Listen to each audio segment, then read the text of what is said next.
Hostia, lo han subido ahora esto. A ver. One interesting thing about the early days of World of Warcraft was a lot of the voices were actually done by employees. When Bolvar, as he walked... Un montón de las voces del juego eran hechas por trabajadores de Blizzard. No eran hechas por actores de doblaje. ¡Qué grande! Hostia, mis putos padres, la verdad. ¡Qué guapo eso! Me recuerda cuando yo hacía los trabajos de la universidad, ¿sabes? Que era yo el que ponía la voz. One interesting thing about the early days of World of Warcraft was a lot of the voices were actually done by employees. When Bolvar, as he walked past the battlefield, you heard different Alliance soldiers. One of those was me. Warlord on! Warlord on! ¡Qué bueno!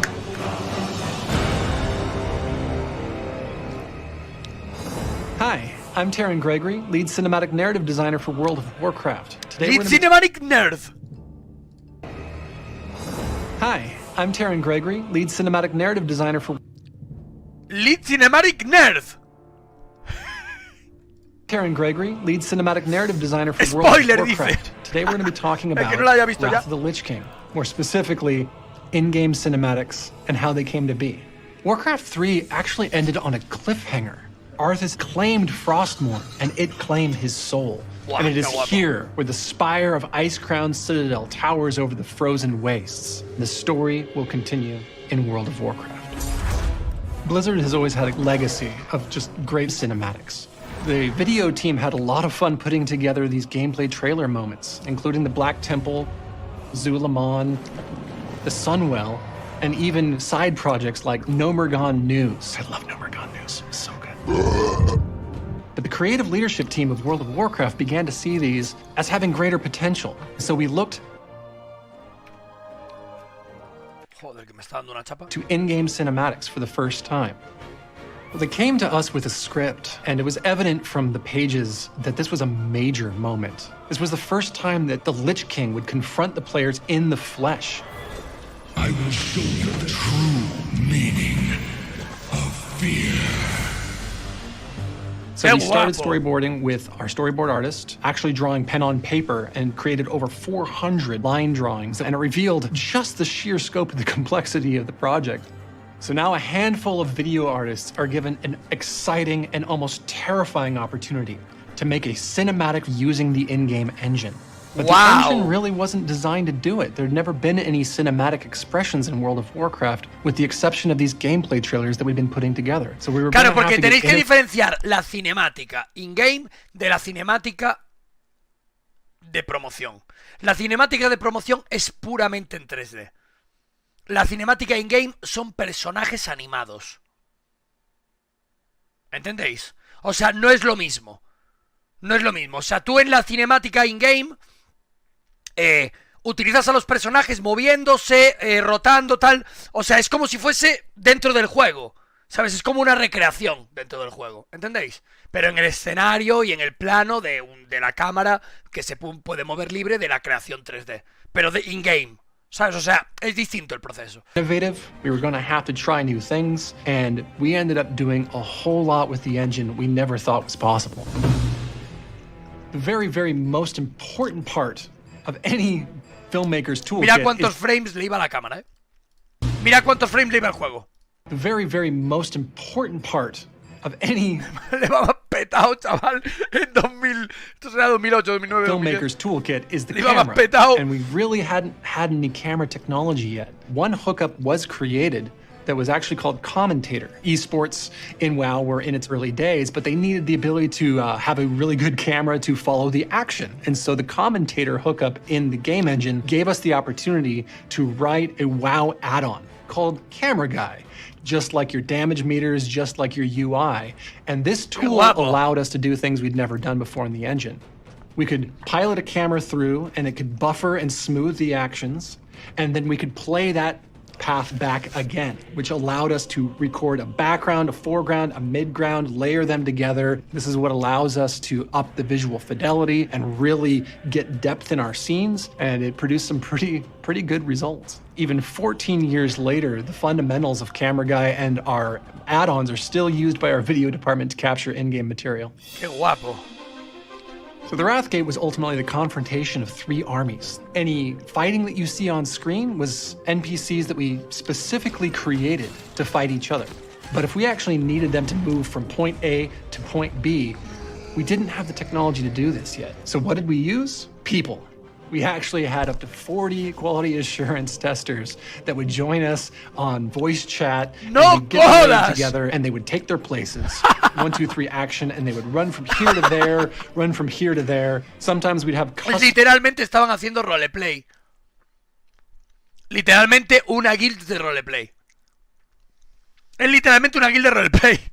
Montando una batalla en el juego, tío. Literalmente una puta guild de roleplay eran. Era un server de roleplay. Literal. Models. And when we would use these custom models, they were only really loaded on the computer that was our camera. Some of the QA testers who were working as our actors, when they loaded into the game, they wouldn't see what we were seeing through the camera lens. They'd see little squares of blue and white checker patterns. And they kept asking on voice chat, "Are you sure it looks good? Does it look correct on your side?" And we'd be like, yeah, no, it looks awesome. And it did look good. Rise up, sons of the Horde! My favorite shot was when the army of the Horde actually descended from their fortress Qué guapo and eso, rode sí. up the steps of the Wrathgate on the back of their wolves. And if you watch that shot, you'll see that actually it's a whole bunch of players lined up. They all hit run. They all hit slash cheer guapo, right on tío! the mark. Uktarogar! For the Horde! And that was all played in real time, just like a role-playing. No, set. increíble, As the role players increíble. would make up the scene and play out. No, in me the parece adventure increíble of the esto, Horde storming the O sea, Wrathgate. eran 40 frikis, tío, con la macro de levantar así el puño. Hostia, nada, me flipa. Completamente increíble, la verdad. Presi, ¿qué pasa?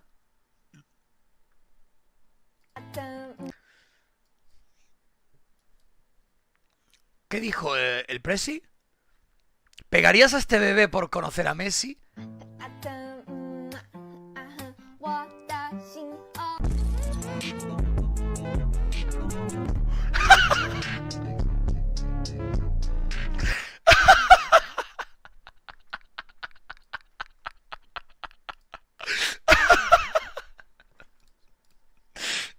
A lot of the charm of the Hijo de Wrathgate puta. cinematic in my heart is that Hijo de it's puta, truly macho. in-game.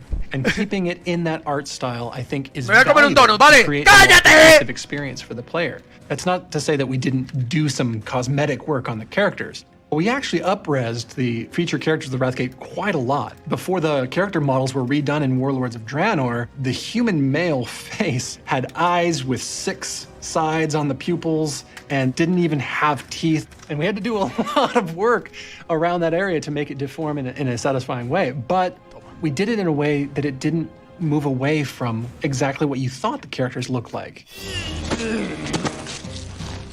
The thing about the Wrathgate is it was probably over 90% of the shots were done using animations that already existed in the game. One of the most iconic lines of the Wrathgate. Did you think we had forgotten? Was just Putris up on the hillside, and he's just doing the slash bow animation, but at like 3% speed. You just take the speed slider all the way down, and he's actually doing this off camera and leaning down. Did you think we had forgotten? And no one would be the wiser that that was really just... El nivel de friquismo que tiene esta gente es increíble.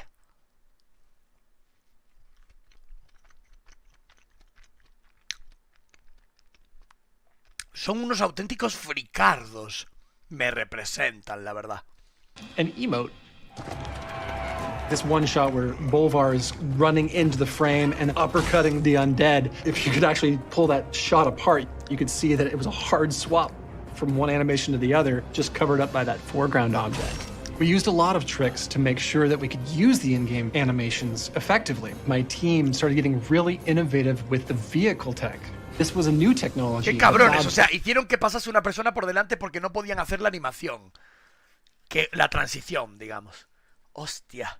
Players to kind of attach themselves to another object and drive it around. At the end, the big scene with the dragons as they're laying down the red dragon fire, we needed dragon breath.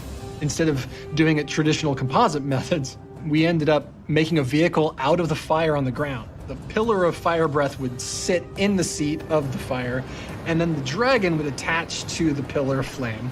And the whole thing was now a car. We would just drive around the battlefield, and it looked like a dragon strafing, when it really is Claro, claro, vehicle being piloted around. Claro. Qué guapo, tío. Es que es a lo que recurres. Esto lo hemos hecho todos. Cualquier persona que haya hecho algún proyecto de este estilo, lo ha hecho. Porque es así como funcionan los proyectos. Haciendo trampas. Yo trabajo con After Effects. Literalmente vivía de hacer trampas. El After Effects es hacer trampas.